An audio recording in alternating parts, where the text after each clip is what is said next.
ನನ್ನನ್ನು ಫಾಲೋ ಮಾಡ್ಕೊಂಡು ಬಂದಂಗೆ ಅನ್ನಿಸ್ತಿದ್ಯಲ್ಲ. ನೋಡಿದ್ರೆ ಯಾರು ಕಾಣಿಸ್ತಾ ಇಲ್ಲ. ಯಾರಾದ್ರೂ ಕಳ್ಳರು ಕೊಲೆಗಡಕರು ಇರ್ಬೋದಾ? ಹೀಗೇನಪ್ಪ 10 ರೂಪಾಯಿಗೆಲ್ಲ ಕೊಲೆ ಮಾಡ್ಬಿಡ್ತಾರೆ. ಹಬ್ಬಬ್ಬ ಅಂದ್ರೆ ನನ್ನ ಹತ್ರ ಏನಿದೆ, ಒಂದು 50 ರೂಪಾಯಿ ತರಕಾರಿ ಅಷ್ಟೇ. ಯಪ್ಪ, ಯಾವುದಕ್ಕೂ ಬೇಗ ಮನೆ ಸೇರ್ಕೊಂಡ್ಬಿಟ್ರೆ ಒಳ್ಳೇದು. ಅಯ್ಯೋ, ಆಟೋ ಬೇರೆ ಸಿಗ್ತಾ ಇಲ್ವಲ್ಲಪ್ಪ.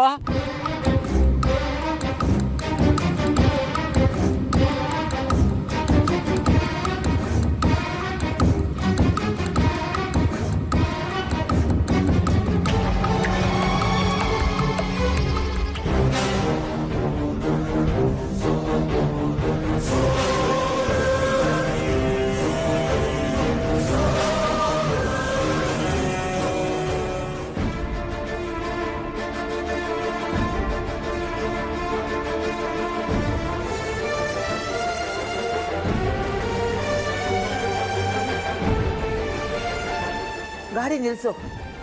ಗಾಡಿ ಹಿಂದೆ ತಗೊಳಪ್ಪ. ನಮ್ ಸಿಎಲ್ ನಿಂತಿದ್ದಾನೆ.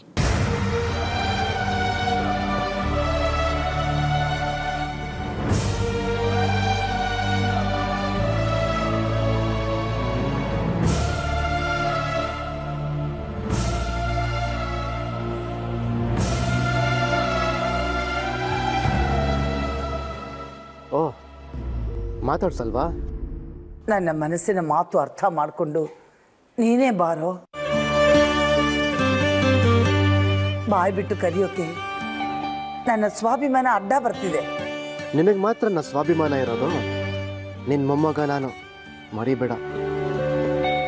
ನಿನ್ ಮುಂದೆನೆ ನೀನ್ ಬರ್ಲಿ ಅಂತ ನಿನ್ನ ಅಜ್ಜಿ ಕಾರ್ ನಿಲ್ಲಿಸ್ಕೊಂಡು ಕಾಯ್ತಿರೋದು ಕಾಣಿಸ್ತಿಲ್ವಾ? ಬಾರೋ ಮೊಮ್ಮಗನೆ ಅಂತ ಒಂದ್ಸಾರಿ ಕರಿಯಾಚಿ, ಹಳೆದೆಲ್ಲ ಮರೆತು ಚಿಕ್ಕ ಮಗು ಥರ ಓಡ್ ಬಂದ್ಬಿಡ್ತೀನಿ. ನೀನಾಗ್ ನೀನೇ ಬಂದು ನನ್ನ ಪಕ್ಕ ಕೂತ್ಕೊಂಡ್ಬಿಡೋ ಕಂದ. ಇಷ್ಟು ದಿನ ನೀನ್ ನನಗ್ ಮಗುವಾಗಿದ್ದೆ, ಈಗ ನಾನೇ ಮಗುವಾಗ್ಬಿಡ್ತೀನಿ. ನೀವು ಹೇಳ್ದಂಗೆ ಕೇಳ್ಕೊಂಡಿದ್ದು ಬಿಡ್ತೀನಿ. ಬಾರೋ. ನೀನು ಕರೆಯಲ್ಲ ಅಲ್ವಾ? ಸರಿ, ನಾನು ಬರಲ್ಲ. ನನ್ನೆದುರಿಗೆ ಹಠ ಸಾಧಿಸ್ತೀಯಾ? ನಾನು ಏನು ಕಮ್ಮಿ ಇಲ್ಲ. ನಿನ್ನೆದುರಿಗೆ ಸೋಲೊಪ್ಕೊಳ್ಳೋಕೆ ನಾನು ರೆಡಿ ಇಲ್ಲ.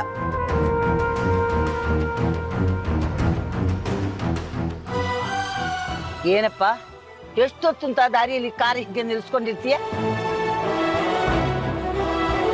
ಜೀವನದಲ್ಲಿ ಶಿಸ್ತು, ಸಮಯ ಪ್ರಜ್ಞೆ ತುಂಬಾ ಮುಖ್ಯ. ಯಾರೇ ಆಗಿರ್ಲಿ, ಟೈಮಿಗೆ ಸರಿಯಾಗಿ ಕೆಲಸ ಮಾಡೋ ಜಾಗಕ್ಕೆ ಹೋಗ್ಬೇಕು. ನಡಿ, ಹೋಗೋಣ.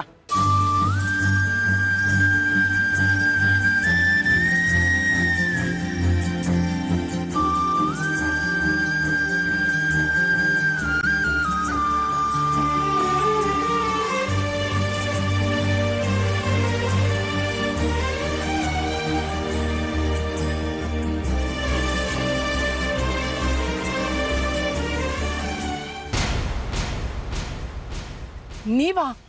ಯಾಕತ್ಯಮ್ಮ, ಎದ್ರಕೊಂಡ್ಬಿಟ್ಯಾ? ಇಲ್ವಲ್ಲ. ಯಾಕೆ ಮುಖದ ಮೇಲೆ ಅಷ್ಟೊಂದು ಬೆವರು? ಅದು ಬಿಸಿಲಲ್ಲಿ ನಡ್ಕೊಂಡು ಬಂದಲ್ಲ, ಅದಕ್ಕೆ.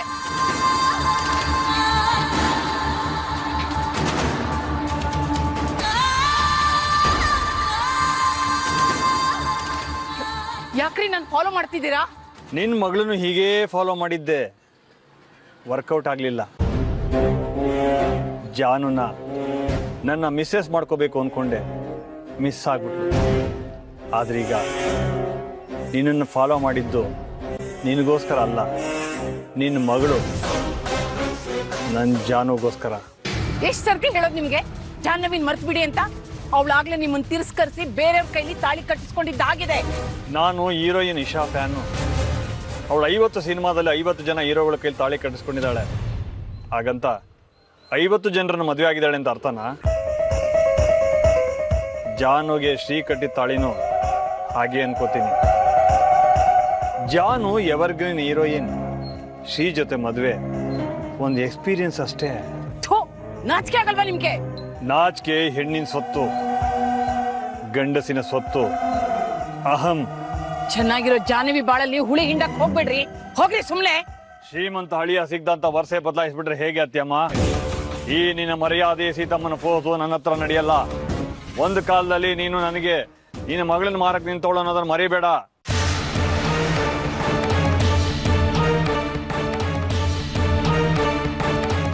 Good morning madam. ಮಾರ್ನಿಂಗ್. ಯಾಕೆ ಎಲ್ರು ಕೆಲಸ ಮಾಡದೆ ನಿಂತಿದ್ದೀರಾ? ಸುಧಾ, ಯಾಕೆ ಇಷ್ಟು ಆತಂಕ ಪಡ್ತಾ ಇದೀಯಾ? ಏನಾಯ್ತು? ಆಫೀಸ್ನಲ್ಲಿರೋ ಕಂಪ್ಯೂಟರ್ಸ್ ಎಲ್ಲ ಹ್ಯಾಂಗ್ ಆಗಿದೆ ಮೇಡಮ್. ತುಂಬ ಕರೆಸ್ಪಾಂಡೆನ್ಸ್ ಪೆಂಡಿಂಗಲ್ಲಿದೆ ಮೇಡಮ್. ಕಂಪ್ಯೂಟರ್ ರಿಪೇರಿ ಮಾಡೋರ್ನ ಕರ್ಸೋಗ್ತಾನೆ, ಅದಕ್ಕೂ ನಾನು ಬರೋವರೆಗೂ ಕಾಯ್ಬೇಕಿತ್ತಾ? ಬೇಗ ಕರೆಸಿ ರಿಪೇರಿ ಮಾಡೋರ್ನ. ಹಾಗಲ್ಲ ಮೇಡಮ್, ಹೊರಗಡೆಯಿಂದ ರಿಪೇರಿ ಮಾಡೋನ್ ಕರೆಸಿದ್ರೆ ಆಫೀಸ್ ಡೀಟೇಲ್ಸ್ ಎಲ್ಲ ಲೀಕ್ ಆಗೋ ಚಾನ್ಸ್ ಇದೆ ಮೇಡಮ್. ಮತ್ತೆ ಇವಾಗ ಏನು ಮಾಡಬೇಕು ಅಂತೀಯಾ? ನಾನು ಕೆಲ್ಸಕ್ಕೆ ಬರೋಕ್ಕೆ ಶುರು ಮಾಡಿದ ತಕ್ಷಣ ಒಂದಲ್ಲ ಒಂದು ಸಮಸ್ಯೆನ ದಿನನಿತ್ಯ ನನ್ನ ಮುಂದೆ ತಂದಿರ್ತೀರಾ ಎಲ್ರು?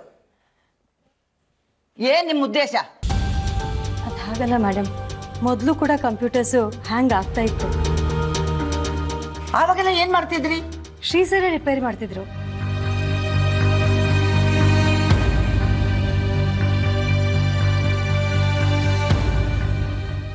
ಇದೆಲ್ಲ ಶ್ರೀ ಸರ್ಗೆ ತುಂಬಾ ಸುಲಭದ ಕೆಲಸ ಮೇಡಮ್.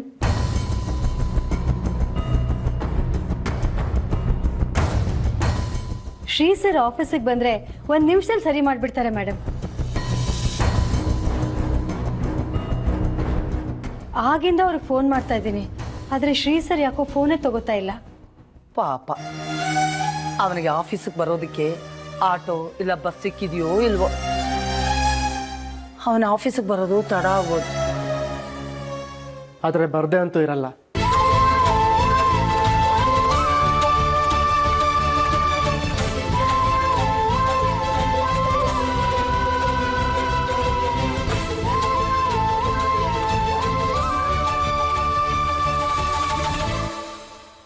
ನಿನ್ನ ಗಂಡ ಒಂದ್ ರೀತಿ ಕೋಲೆ ಬಸವ ಇದ್ದ ಹಾಗೆ, ಕಣ್ಣು ಕಂಡದನ್ನ ಸತ್ಯ ಅಂತ ಒಪ್ಕೊಳ್ಳೋ ಆಸಾಮಿ. ನಿನಗಾರು ಬುದ್ಧಿ ಬೇಡವಾ?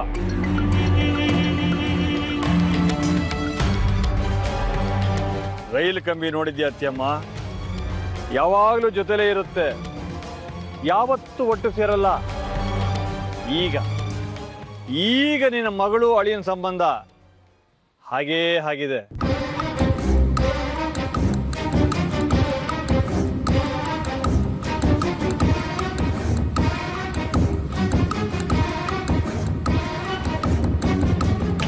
ಕೋಟ್ಯಾಂತರ ರೂಪಾಯಿ ಬಿಸ್ನೆಸ್ ನಡೆಸೋ ಅನ್ನಪೂರ್ಣ ಫುಡ್ ಪ್ರಾಡಕ್ಟ್ಸ್ ಮಾಲೀಕ ಉರುಫ್ ನಿಮ್ಮ ಅಳಿಯ ಶ್ರೀನಿಧಿ ಇತ್ತೀಚೆಗೆ ಆಟೋ ಬಸ್ನಲ್ಲಿ ಓಡಾಡ್ತಿದ್ದಾರೆ.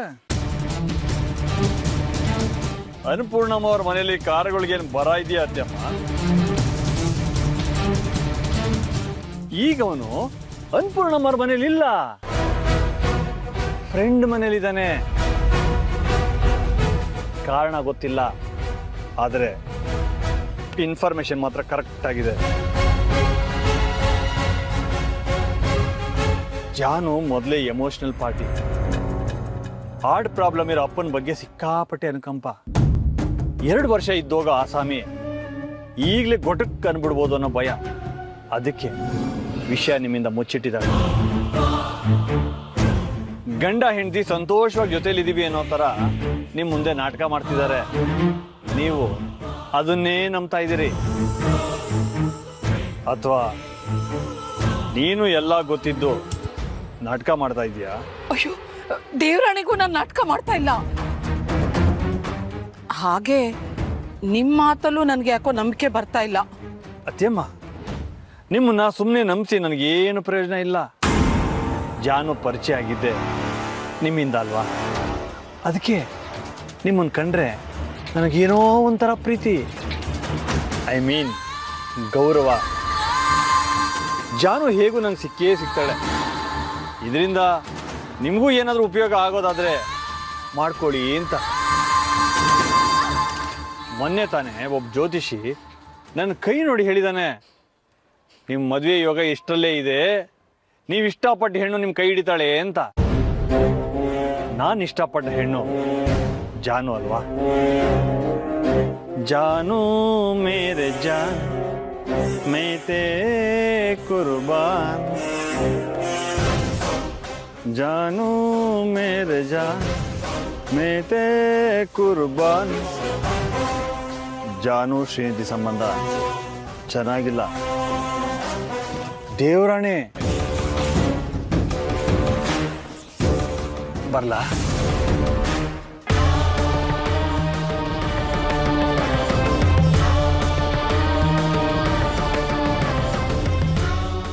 ಏನ್ ಸುಧಾ ಅವರೇ ಅಷ್ಟೊಂದ್ಸಲ ಫೋನ್ ಮಾಡಿದ್ರಿ?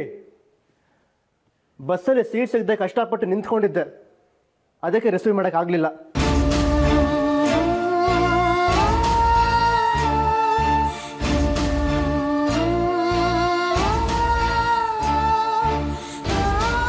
ಸರ್, ಕಂಪ್ಯೂಟರ್ ಹ್ಯಾಂಗ್ ಆಗಿಬಿಟ್ಟಿದೆ, ರಿಪೇರಿ ಮಾಡಬೇಕಾಗಿತ್ತು.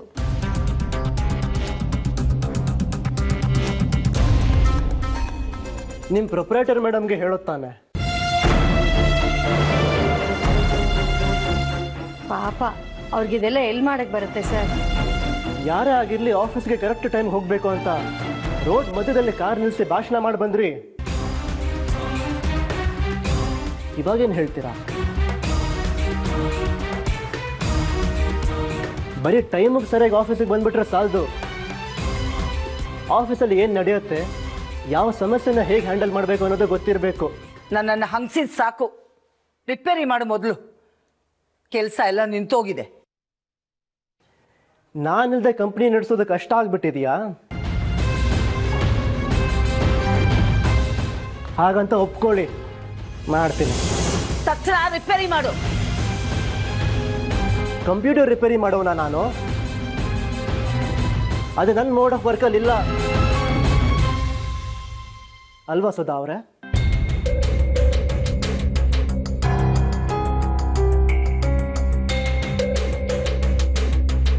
ನನ್ನ ಬೆಲೆ ಏನಂತ ನಿಮಗೆ ಈಗಲಾದರೂ ಅರ್ಥ ಆಗಲಿ. ನಾನು ನನ್ನ ಚೇಂಬರ್ಲಿ ಇರ್ತೀನಿ. ಕಂಪ್ಯೂಟರ್ ಸರಿ ಹೋದ್ಮೇಲೆ ಇನ್ಫಾರ್ಮ್ ಮಾಡಿ.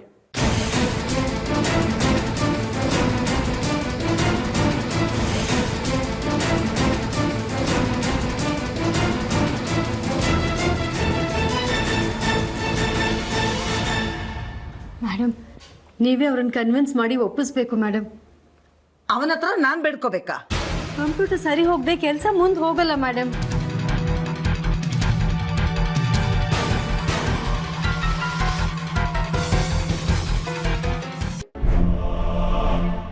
ಸರ್, ಯಾಕೆ ಹೀಗೆ ನಡ್ಕೋತಾ ಇದ್ದೀರಾ ಸರ್?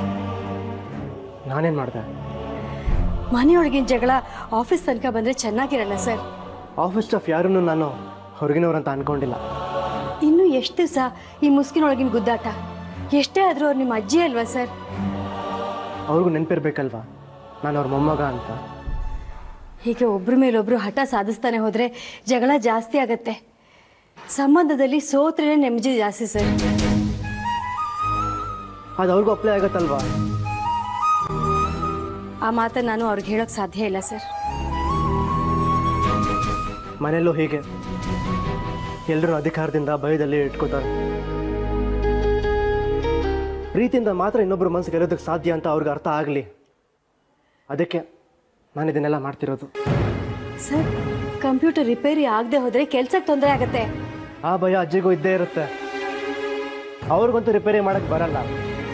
ಇನ್ನು ಹೊರಗಿನಿಂದ ರಿಪೇರಿ ಮಾಡೋರನ್ನ ಕರೆಸಿದ್ರೆ ಆಫೀಸ್ ಡೀಟೇಲ್ಸ್ ಹೊರಗಿನವ್ರಿಗೆ ಗೊತ್ತಾಗೋ ಚಾನ್ಸಸ್ ಇರುತ್ತೆ. ಅದು ಅಜ್ಜಿಗೂ ಗೊತ್ತಾಗಿರುತ್ತೆ. ಅದಕ್ಕಾದ್ರೂ ಸರಿ ಅವ್ರ ನನ್ನ ಹತ್ರ ಬಂದು ಕೇಳ್ಕೋಬೇಕು. ಅಜ್ಜಿ ಬಗ್ಗೆ ನನಗೂ ಪ್ರೀತಿ ಇದೆ ಸುಧಾ ಅವರೇ. ಅವರು ಕಂಪ್ಯೂಟರ್ನ ಸರಿ ಮಾಡೋಕ್ಕೆ ಬರದೆ ಒದ್ದಾಡ್ತಿರೋದನ್ನ ನೋಡಿದ್ರೆ ನನಗೂ ಪಾಪ ಅನ್ಸತ್ತೆ. ಆದರೆ ಅವ್ರ ಹಠ, ಅದೇ ನನಗೆ ಕಷ್ಟ ಅನಿಸಿರೋದು. ಮೊಮ್ಮಗ ನಾನು ಕಣ್ಮುಂದೆನೇ ಇದ್ದೀನಿ. ಅದೇನು ಸಮಸ್ಯೆನ ನೋಡು ಶ್ರೀ ಅಂತ ಪ್ರೀತಿಯಿಂದ ಒಂದು ಮಾತು ಹೇಳಿದರೆ ಸಾಕಿತ್ತು. ಕಣ್ಣು ಮುಚ್ಚಿಕೊಂಡು ಬಿಡೋ ಅಷ್ಟರಲ್ಲಿ ಸರಿ ಮಾಡಿಬಿಡ್ತಿದ್ದೆ. ಆದರೆ ಅವ್ರು ಹೇಗೆ ಅಧಿಕಾರದಿಂದ ಹೇಳಿದ್ರು ನೋಡಿದ್ರಲ್ಲ, ನನಗೂ ಸ್ವಾಭಿಮಾನ ಅನ್ನೋದಿದೆ. ನೋಡ್ತೀರಿ ಸುಧಾ ಅವರೇ, ಇನ್ನು 5 ನಿಮಿಷದಲ್ಲಿ ಅಜ್ಜಿನೇ ಬಂದು ನನ್ನ ಹತ್ರ ಕೇಳ್ಕೋತಾರೆ. ನನ್ನನ್ನು ಬಿಟ್ಟರೆ ಅವ್ರಿಗೆ ಯಾರು ಸಹಾಯ ಮಾಡೋದಕ್ಕೆ ಸಾಧ್ಯ?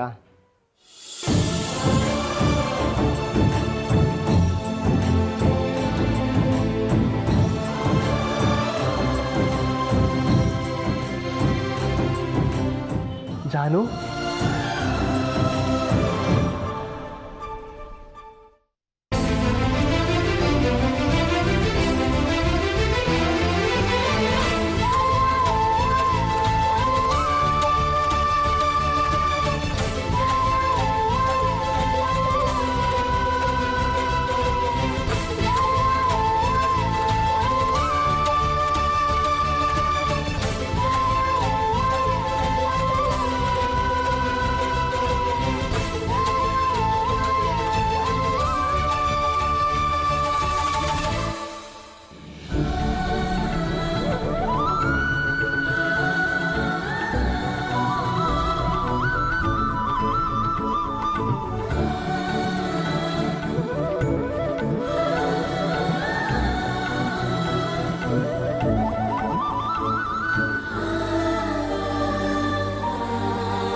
ಜಾನು ಮೇಡಮ್,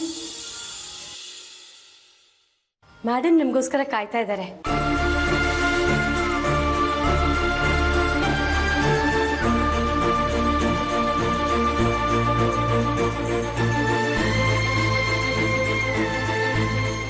ಬನ್ನಿ ಮೇಡಮ್.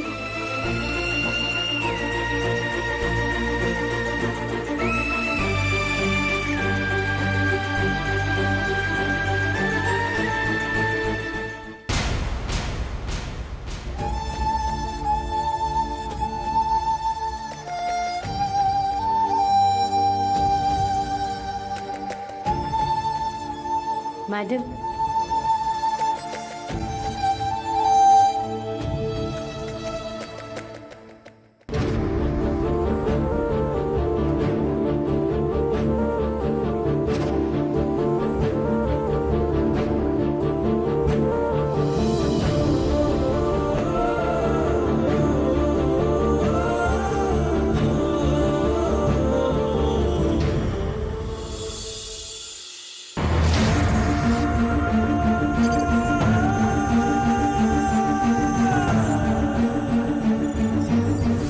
ಜಾನುಗೆ ಇವತ್ತು ನನ್ನ ಮಾತಾಡಿಸ್ಬೇಕು ಅನ್ಸ್ಲಿಲ್ವಾ?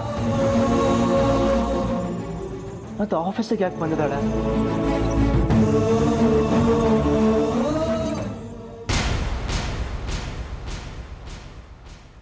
ಅಜ್ಜಿ ನನ್ನ ಜಾನುನ ತಮ್ಮ ಸಹಾಯ ಕರೆಸ್ಕೊಂಡಿದ್ದಾರಾ?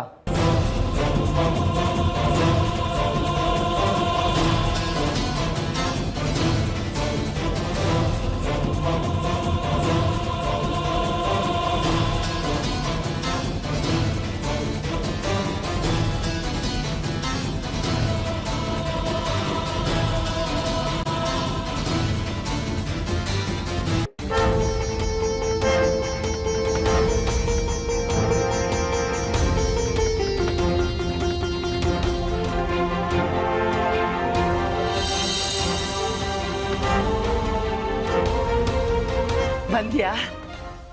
ಬಾ ನೋಡು, ಬಾ ಬಾ. ಕಂಪ್ಯೂಟರ್ ಲಾಕ್ ಆಗ್ಬಿಟ್ಟಿದೆ, ಬೇಗ ಸರಿ ಮಾಡಿಕೊಡು.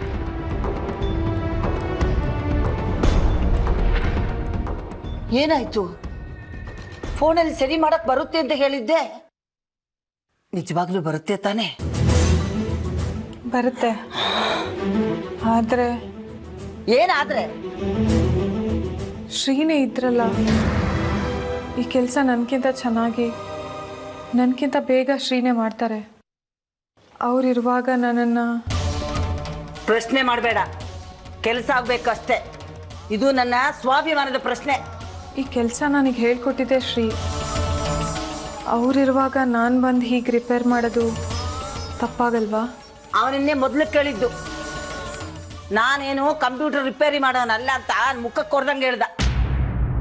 ಹೋಗಿ ಆಚೆ ನಿಂತಿದ್ದಾನೆ. ಈಗ ನಿನ್ನಿಂದ ಈ ಕೆಲಸ ಆಗುತ್ತೋ ಇಲ್ವೋ ಅದು ಮೊದಲು ಹೇಳು.